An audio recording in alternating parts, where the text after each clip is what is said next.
officielle. Les difficultés du mouvement chrétien au IIe et IIIe siècle. On n'a pas beaucoup de temps d'appeler le programme. L'étude que je consacre, de la Res Publica Romana. Exploiter au première vue, rien à voir avec ce...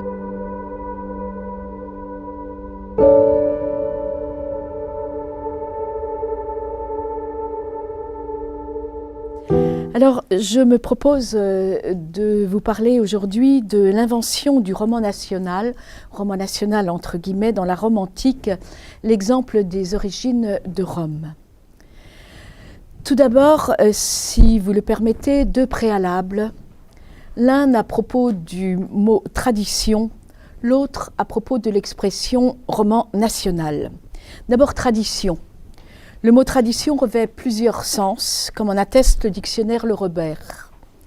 Premier sens, doctrine ou pratique, religieuse ou morale, transmise de siècle en siècle, originellement par la parole ou l'exemple.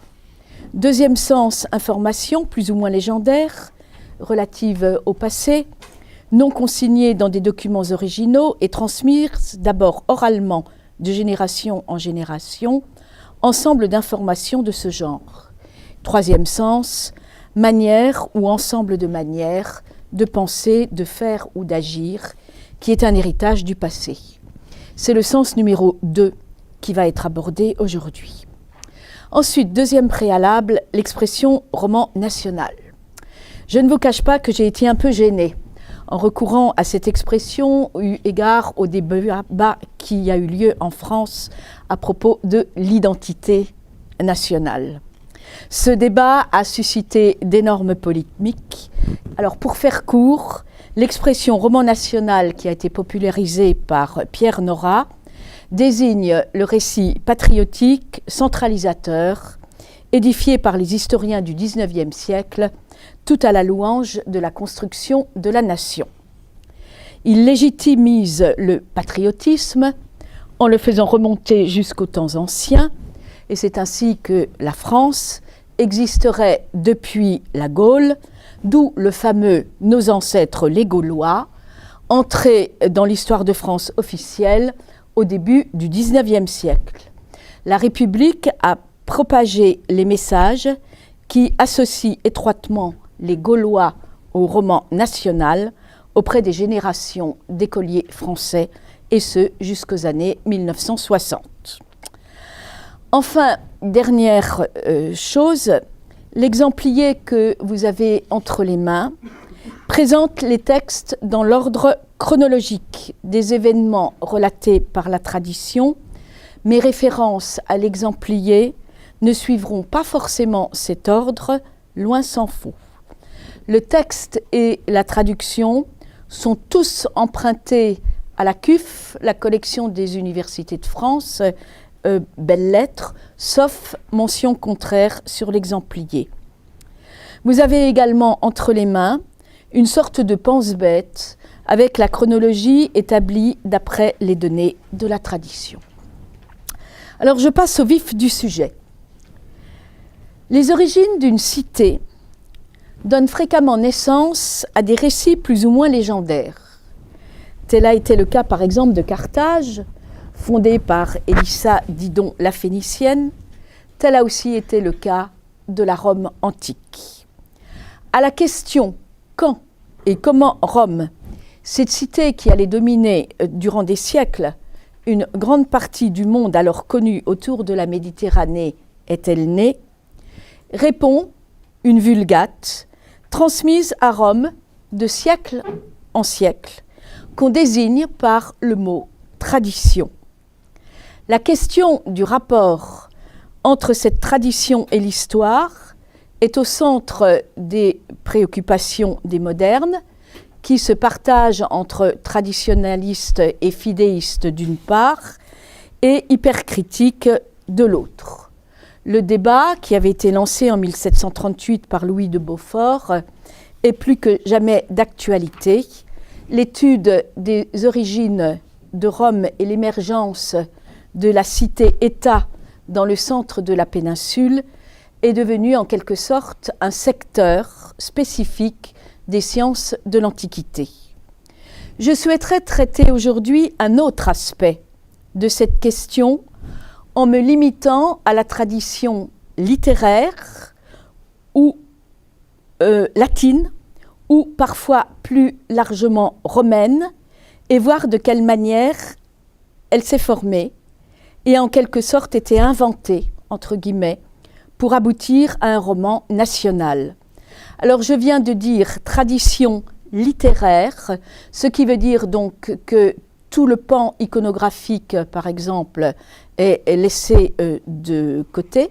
Je suis spécialiste de langue et littérature latine, pas d'histoire ou d'archéologie. Et j'ai dit tradition littéraire latine ou plus largement romaine.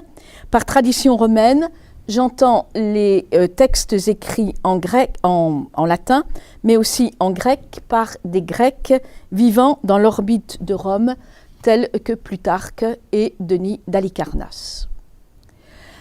La tradition, nous le verrons, est une réalité complexe et multiforme. Elle est aussi une réalité vivante et dynamique. Ce sont les deux thèmes que j'aborderai. Mais d'abord, que savons-nous, d'après les textes antiques, latins mais aussi grecs, des origines de la ville éternelle? À la fin de la République et au début de l'Empire, la tradition relative aux origines de Rome était la suivante. Vous voudrez bien m'excuser si, l'une ou l'autre fois, je vais enfoncer des portes ouvertes. Je vais commencer par une citation. Rome première est la fille de Troie rasée. C'est une citation de Michel Serres. Il était donc, une fois, un prince troyen est né, fils de la déesse Vénus et du mortel Anchise, qui, après avoir échappé à la destruction de Troie par les Grecs vers 1200 avant notre ère, s'en était allé chercher avec quelques compagnons un nouveau royaume. Est né, après des années d'errance en Méditerranée, aborde en Italie, dans le Latium, à l'embouchure du Tibre, sur une terre où étaient déjà passés, quelques dizaines d'années auparavant, les Grecs, Hercule et Évandre. Des signes divins signifient à Énée qu'il est au terme de ses errances et que c'est là la terre où son destin l'a poussé et où il a mission de fonder une nouvelle ville. Énée fait alliance avec le roi le roi du peuple local Latinus, qui gouverne le peuple des aborigènes. Il épouse sa fille, Lavinia, en l'honneur de laquelle il fonde la ville de Lavinium. Ce sont les textes 1 et 2, je ne les lis pas, ils sont suffisamment connus. Ils sont une parfaite illustration de la Vulgate, l'un en prose et l'autre en vers. 30 ans plus tard, après la mort d'Énée, son fils Ascagne, encore appelé Iule, fonde à son tour une nouvelle ville, non loin de l'actuel Castel Gandolfo. Cette ville, située à quelque distance de Lavinium, est Albe la Longue, textes 3 et 4. Toujours suivant la Vulgate, 12 rois albins vont succéder à Ascagne. Leur règne occupe les 3 siècles qui séparent la fondation d'Albe et celle de Rome, texte 5. Fin du premier acte, qu'on peut intituler « La préhistoire lavinate et albaine de Rome ». Le 13e et dernier roi légitime d'Albe, Numitor, est détrôné par son frère cadet, Amulius. Ce dernier, pour éviter que Rhea Silvia, parfois appelée Ilia, la fille de Numitor, n'ait des enfants susceptibles de venger leur grand-père, en fait une Vestale. Mais passe par là le dieu Mars, et la jeune fille met au monde des jumeaux, Rémus et Romulus. Alerté, Amulius entreprend de faire périr les nouveau-nés et ordonne de les exposer sur les bords du Tibre. D'abord emportés par le courant, puis ramenés prodigieusement sur la rive par une décrue soudaine, Les enfants échappent à la mort grâce à l'intervention d'une louve qui les allaite. Les jumeaux sont ensuite recueillis et élevés par un berger. Devenus adultes, Rémus et Romulus tuent Amulius et restaurent leur grand-père sur le trône d'Albe. Peu après, ils quittent Albe pour aller fonder à leur tour une ville nouvelle, à l'endroit même où ils avaient été sauvés. Cette ville sera Rome. Qui fondera la ville ? Les deux frères prennent les auspices, Romulus sur la colline du Palatin, Rémus sur celle de l'Aventin. Texte 13. Le ciel décide en faveur du Palatin et de Romulus, qui se met en devoir de tracer l'enceinte de sa ville en creusant avec le soc d'une charrue un sillon tout autour du Palatin. C'est ainsi que fut fondée la ville le 21 avril 753 avant Jésus-Christ, selon le compute varronien. Rémus, ayant par un sceau pénétré par dérision dans le périmètre que son frère venait de consacrer, est tué par son frère, irrité par ce sacrilège. Romulus est ainsi devenu le premier roi de la ville éternelle. Désormais s'ouvre l'histoire de Rome et de ses rois, donc troisième acte, la période royale. 7 rois vont se succéder, dont les 4 premiers sont alternativement latins et sabins. Les latins sont pacifiques, les latins sont belliqueux, les sabins sont pacifiques. Le fondateur de l'Ourps, Romulus, peuple sa ville en y accueillant des gens de son âge, et pour assurer aux habitants de la nouvelle ville une descendance, il fait enlever les filles de ses voisins, les Sabins. S'ensuit toute une série de conflits avec les cités voisines et avec les Sabins, qui, après la trahison de Tarpeia leur livrant le Capitole, affrontent les Romains en un combat qui se révèle indécis. Exemple parmi d'autres de récits relatant ces faits, le texte 17. Les Sabines, devenues romaines, interviennent alors et les deux peuples font alliance, pour ne faire qu'une cité. Romulus, ne l'oublions pas, passe aussi pour avoir donné à la ville un certain nombre d'institutions civiles et religieuses. Il aurait créé le Sénat, divisé le peuple en 30 curies et 3 tribus. Il lui aurait également donné des lois. Après un règne bien rempli, il disparaît mystérieusement et est divinisé. Le second roi, Numa Pompilius, un Sabin pacifique d'une piété exemplaire conseillé par la nymphe Égérie, dote la communauté de ses institutions religieuses. Après lui viendra le terrible Tullus Hostilius, un latin belliqueux qui détruit Albe. C'est là que se situe le fameux épisode des Horaces et des Curias. Son successeur, Sabin, Ancus Martius, petit-fils par sa mère de Numa Pompilius, fonde Ostie, le port maritime de Rome, et mène une série de guerres victorieuses, installant d'autorité à Rome les habitants d'un certain nombre de cités latines conquises. À partir de 616, selon la tradition, Rome est commandée par des rois étrusques. Le premier roi est Tarquin, dit Tarquin l'Ancien.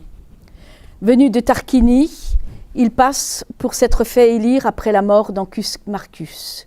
Sous son règne, le Sénat fut augmenté et on effectua de grands travaux à Rome. Tarquin est assassiné par les descendants d'Ancus Marcus. Sa veuve, l'impérieuse Tanachile, pousse alors sur le trône Servius Tullius, son gendre, un homme d'origine modeste qui avait été signalé par des prodiges étonnants comme protégé par la divinité. Si Numa est présenté par la tradition comme le fondateur des institutions religieuses, Servius Tullius, lui, passe pour avoir établi dans la constitution romaine le système des divisions en classes. Il agrandit Rome et fait construire l'enceinte servienne. Il divise par ailleurs le territoire de la ville en 4 tribus qui viennent remplacer les 3 tribus de Romulus. Texte 20. Son gendre Tarquin le Superbe, fils ou petit-fils de Tarquin l'Ancien, le détrône. Il se conduit en véritable tyran, d'où son surnom Superbus, l'orgueilleux. À l'extérieur, il impose la domination de Rome aux Latins. Sur le plan intérieur, son œuvre la plus importante est la construction de la Cloaca Maxima et le début de la construction du temple de Jupiter, Junon et Minerve sur le Capitole. Il est chassé en 509 avant Jésus-Christ, après que son fils eut violé une honorable matrone, Lucrèce.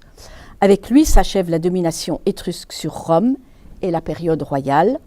La période consulaire est mise en place. Jamais plus Rome n'aura de roi. Telle est donc la tradition littéraire, la Vulgate, rapportée par les anciens eux-mêmes dans des ouvrages divers qu'il convient d'examiner à présent. D'abord un constat.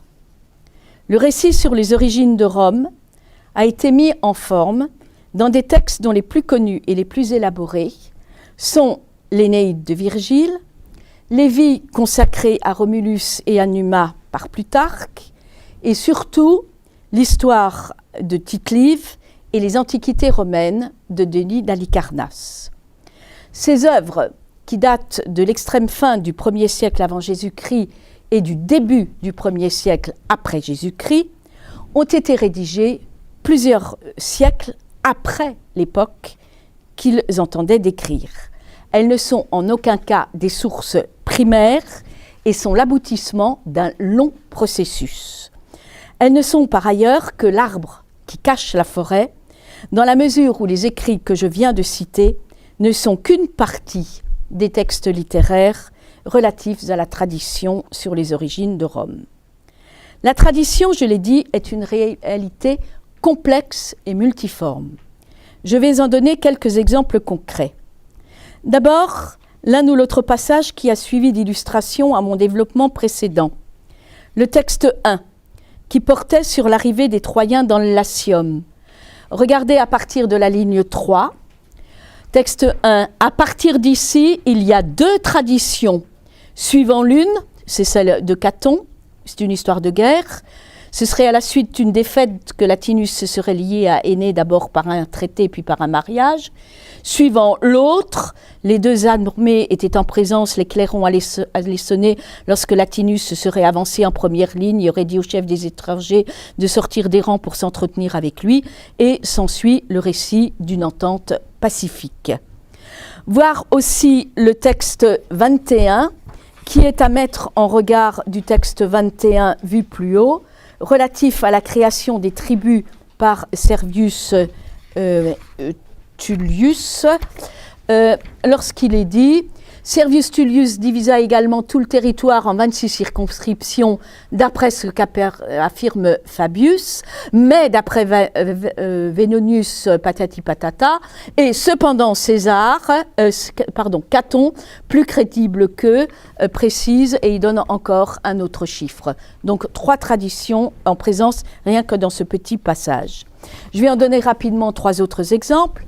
Tout d'abord, la filiation de Romulus, qui est présentée dans certaines versions, notamment chez Naevius et chez Ennius, comme le petit-fils direct d'Énée, sans la fameuse dynastie albaine des 12 rois qui vont succéder à Ascagne, que nous avons vu dans le texte 5 et qui est la Vulgate. Autre exemple aussi, ce sont les textes 6, 7 et 8, avec pour le texte 8 une erreur de frappe. Il faut lire « il y a fille d'Énée » et pas « il y a fille d'Ilia », bien entendu. Autre exemple, le sort de Rhea Silvia, qui est tantôt tuée et tantôt simplement enchaînée et gardée prisonnière. Texte 9 à 12. Enfin, un dernier exemple, le lieu où a lieu la prise des hospices par les jumeaux fondateurs pour déterminer qui des jumeaux va fonder la ville. Texte 14, où Romulus serait trouvé sur l'Aventin et non pas sur le Palatin. C'est le texte 14. À l'intérieur même de la tradition littéraire romaine, on peut distinguer plusieurs courants. Le premier est le courant historico-analytique, le plus ancien et sans doute le plus riche. Il regroupe essentiellement les œuvres parvenues sous forme de fragments des analystes républicains. Vous en avez quelques exemples, textes 15, 18 et 21, et celles des grands récits suivis du début de l'Empire dus à Tite-Live, Denis et Plutarque. Il comprend aussi des œuvres d'abréviateurs tardifs, romains, Justin, Florus par exemple, ou byzantins. Le second courant est le courant érudit, l'érudition pouvant elle-même revêtir plusieurs visages, grammatical, lexical, religieuse, juridique, philosophique. Cette érudition, dont l'instrument favori est l'étymologie, s'intéresse à des points de détail en rapport direct avec ses centres d'intérêt. Une question de droit, une question de topographie, des noms propres de lieux, de peuples, de cités, des formules rituelles, de vieux mots oubliés. À titre d'exemple, on mentionnera Varron, Pline l'Ancien ou Solon, Solin, qui fournissent des notices de grande importance. Il faudrait aussi citer le lexicographe Festus et son abréviateur Paulus Festus, le grammairien Carisius et surtout Servius et Servius Auctus, commentaire de l'œuvre virgilienne familier à Laval. Le troisième courant, enfin, est poétique, aussi bien épique que dramatique ou élégiaque. Cette veine groupe des poètes de l'époque augustéenne, comme Virgile mentionné plus haut, ou Ovide, mais aussi des écrivains plus anciens, comme Ennius ou Naevius, auteurs d'annales en vers ou de pièces de théâtre. Exemple, les textes 2, 6, 7, 12, 14 et 17. De fait, on trouve trace de la légende sur les origines de Rome dans la littérature latine à une date bien antérieure à celle de la version que l'on peut qualifier de canonique, fixée par Tite-Live, Virgile, Denis et Plutarque.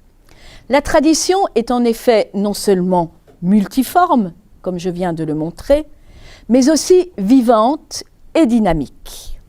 Le premier Romain à avoir rédigé la tradition est Fabius Pictor, qui, à la fin du IIe siècle avant Jésus-Christ, soit une trentaine d'années après la naissance de la littérature latine à Rome, a mis par écrit en grec une histoire déjà relativement détaillée des origines et des premiers siècles.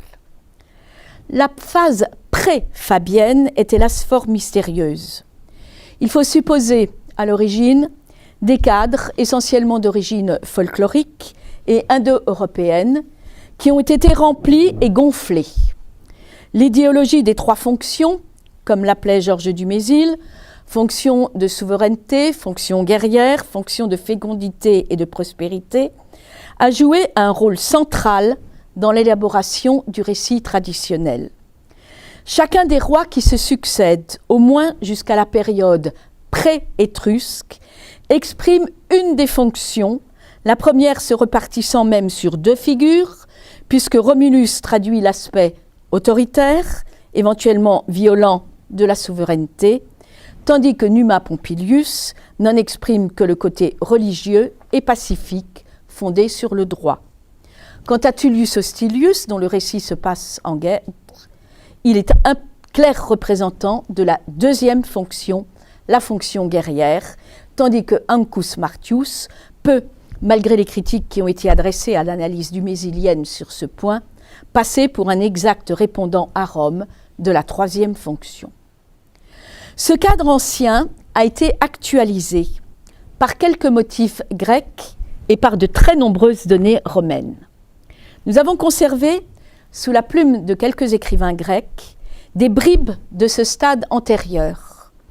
Ces témoignages se résument à peu de choses, en l'occurrence quelques fragments dont je vais vous donner un aperçu.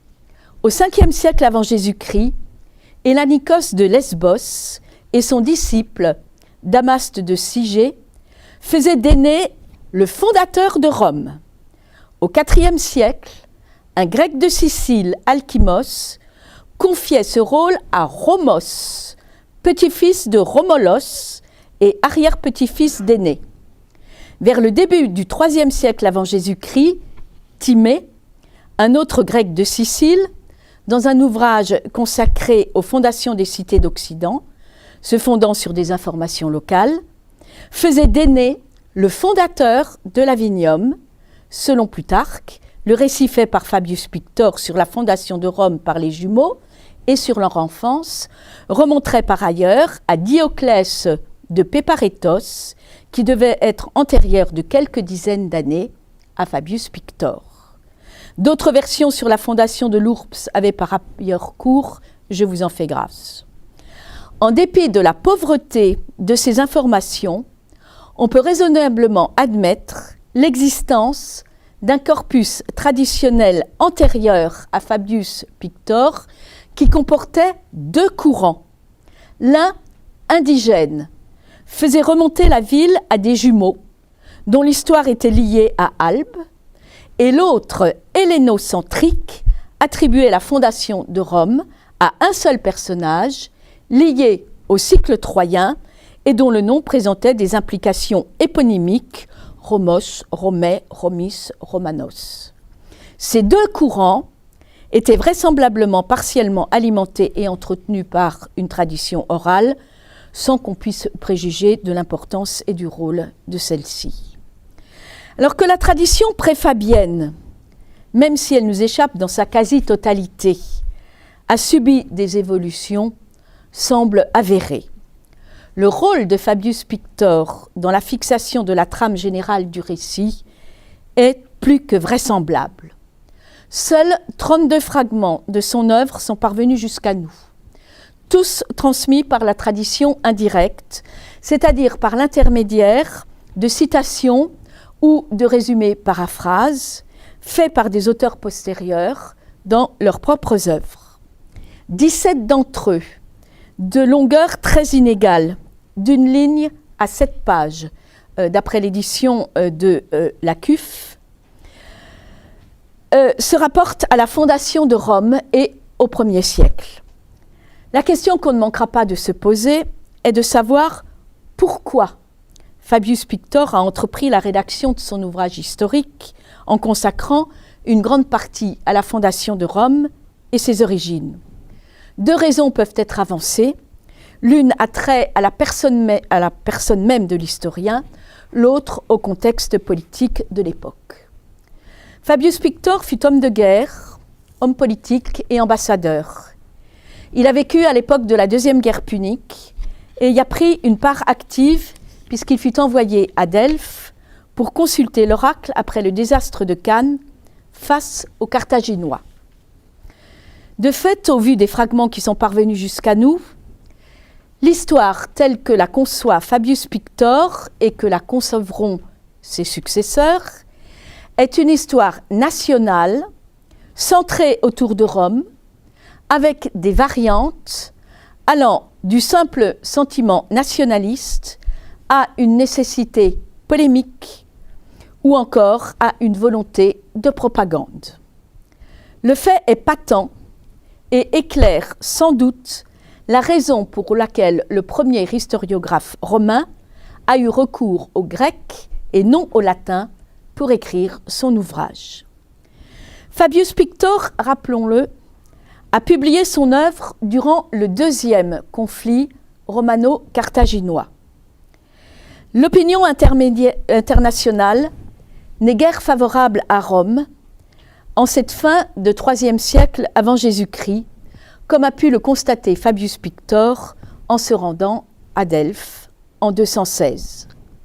Des voix s'élevaient alors dans le monde grec pour dénoncer le péril romain, et à Delphes même, les partisans de Philippe V de Macédoine avaient beau jeu de montrer que Rome, qui avait vaincu Pyrrhus, conquis la Grande Grèce, réduit la Sicile en province, et depuis peu pris le contrôle des Balkans, représentait un danger pour les Grecs.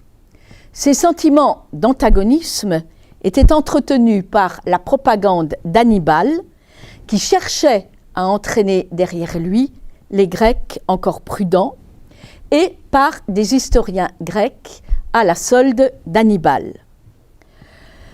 Ces deux données, méfiance de la part des Grecs et propagande pro-carthaginoise, ont dû pousser Fabius Pictor à écrire une histoire nationale pour défendre les principes et la politique de Rome en matière de relations internationales définies par le Sénat. La littérature, dans ces conditions, peut être considérée comme la suite logique de la politique.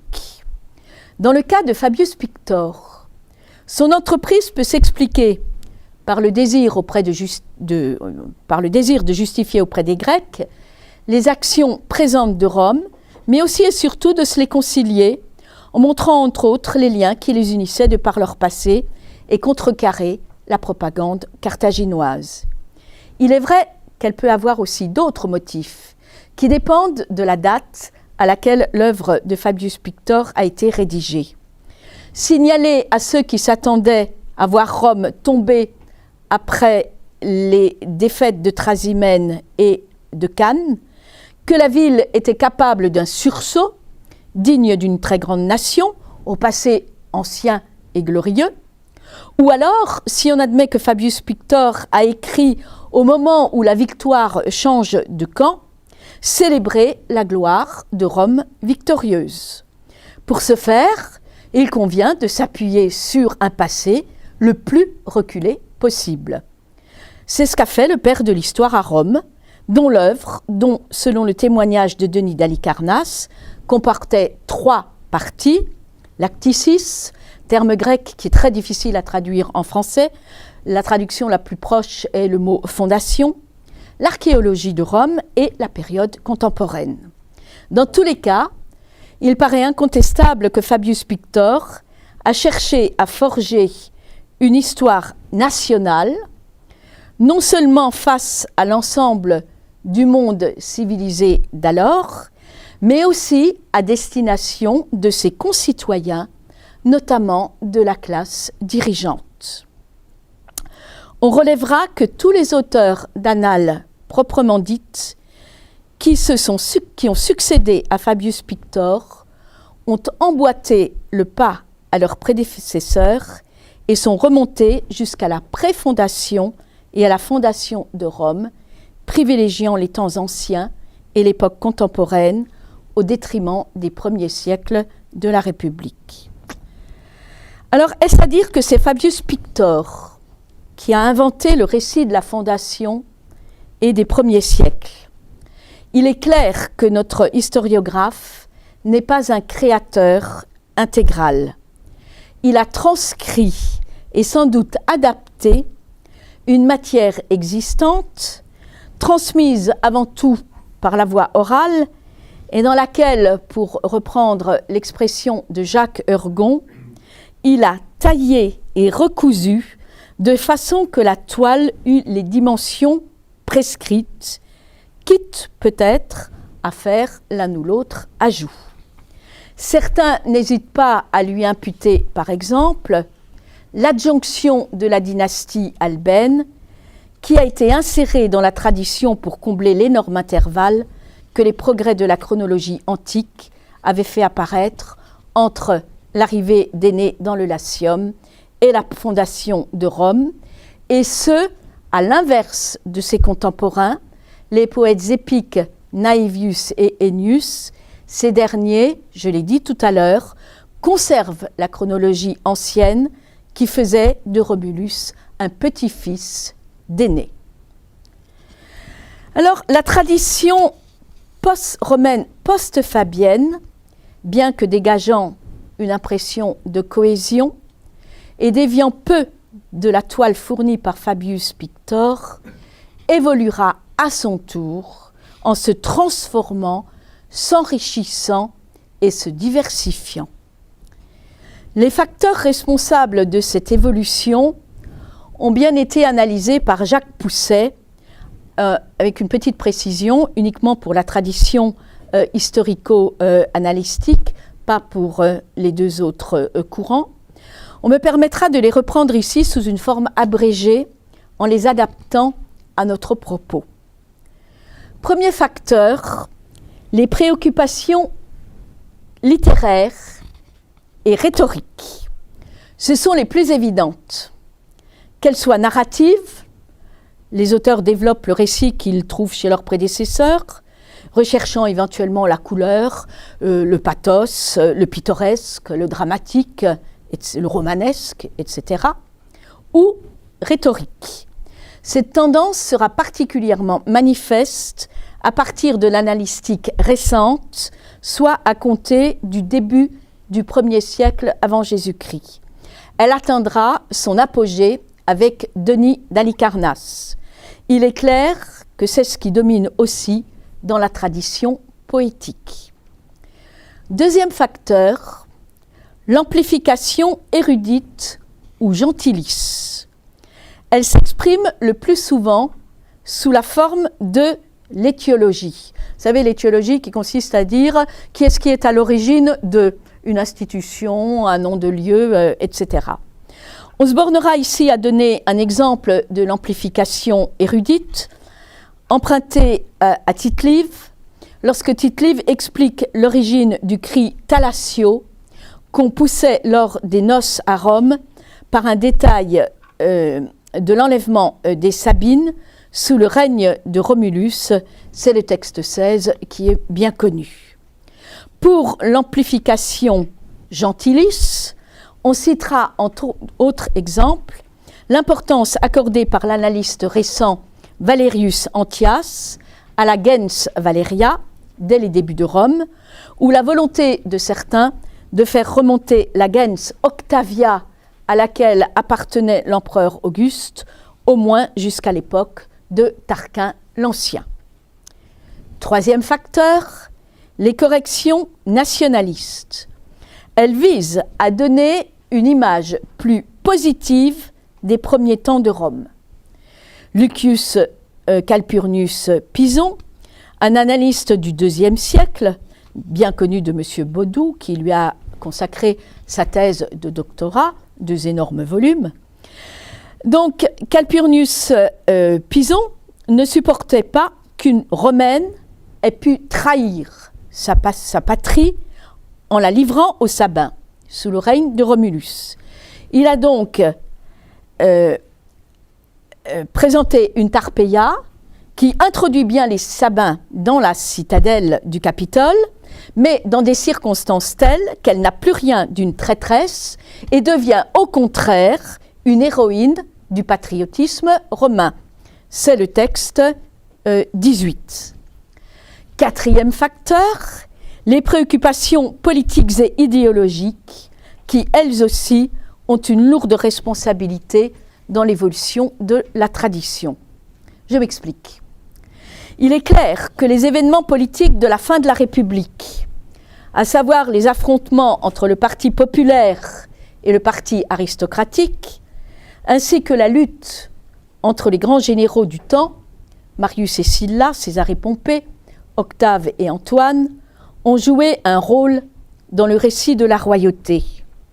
D'où la présence de la question agraire dans certains récits de la vie de Romulus ou de Servius Tullius, en écho aux pratiques des 2e et 1er siècles avant Jésus-Christ. Servius Tullius est ainsi présenté chez Tite-Live et Denis comme menant une politique de type populaire en, je cite, « distribuant à chaque citoyen des terres conquises à l'ennemi ». Cette mesure repose sur des pratiques agraires anachroniques et reflète certains des arguments que Tiberius Gracchus avait invoqués à l'appui de sa loi agraire en 133 avant Jésus-Christ. J'espère que Mme Ernon ne me contredira pas sur ce point. De la même manière, la tradition sur les rois est empreinte de réflexion sur les relations du roi avec le Sénat ou avec le peuple, notamment sur l'importance respective du peuple et du Sénat dans la désignation du roi. Il est évident que les réflexions qui sont prêtées à Numa dans le texte 19 reflètent probablement les préoccupations des historiens de la République pris dans le tourbillon des luttes politiques de leur temps. Je le lis, ce n'est pas long. Voyant qu'en état de guerre, cette réforme était impossible parce que la vie militaire entretient l'humeur belliqueuse, il, c'est-à-dire Numa, pensa qu'il n'adoucirait ce peuple farouche qu'en le déshabituant du métier des armes. La tradition s'adapte aux préoccupations littéraires et morales de chaque auteur. Elle est tout aussi liée, sinon plus, aux conditions politiques, économiques, religieuses, institutionnelles de l'époque. On ne s'étonnera pas, par conséquent, de voir que Romulus est tantôt présenté sous une forme un jour favorable, tantôt comme un tyran qui paiera de sa vie son comportement antidémocratique. S'il faut en croire le byzantin Jean Malala, Licinius Macaire, analyste du milieu du 1er siècle avant Jésus-Christ, aurait même dépeint un Romulus haï de tous. C'est le texte 15.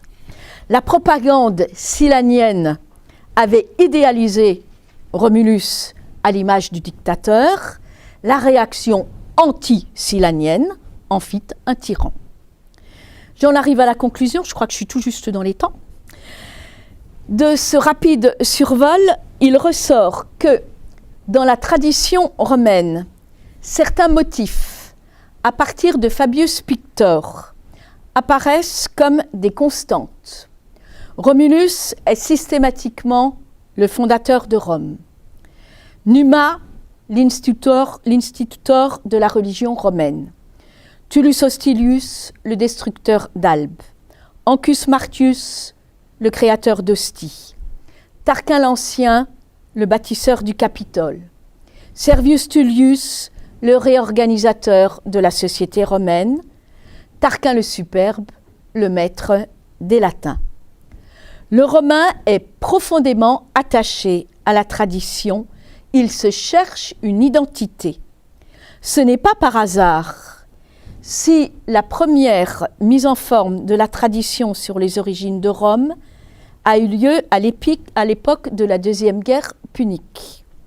Ce n'est pas par hasard non plus si Caton le censeur, le célèbre instigateur de la destruction de Carthage en 146 avant Jésus-Christ, a fait paraître à cette époque-là un ouvrage en 7 livres intitulé « Les origines », dont le premier avait pour sujet la fondation de Rome et l'époque royale. Les analystes qui lui succéderont feront de même. Un motif classé peut cependant être infléchi sans que la liberté de l'auteur soit totale. Pour ce faire, l'auteur a recours principalement à des anachronismes ou à des étiologies. Le résultat est remarquable. Avec du vieux, les rédacteurs de la tradition ont fait du neuf.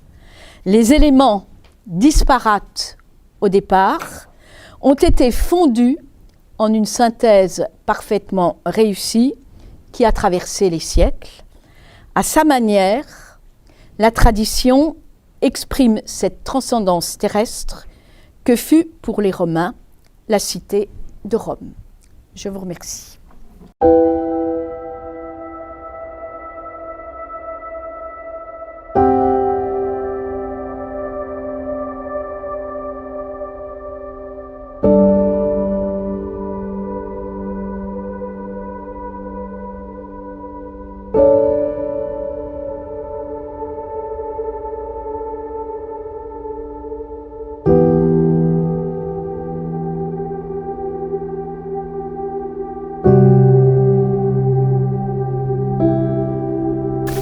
Les difficultés du mouvement chrétien au 2e et 3e On siècle. n'a pas beaucoup de temps d'après le programme. L'étude que je consacre, de la Res Publica Romana. Exploité au Première vue, rien à voir avec ce...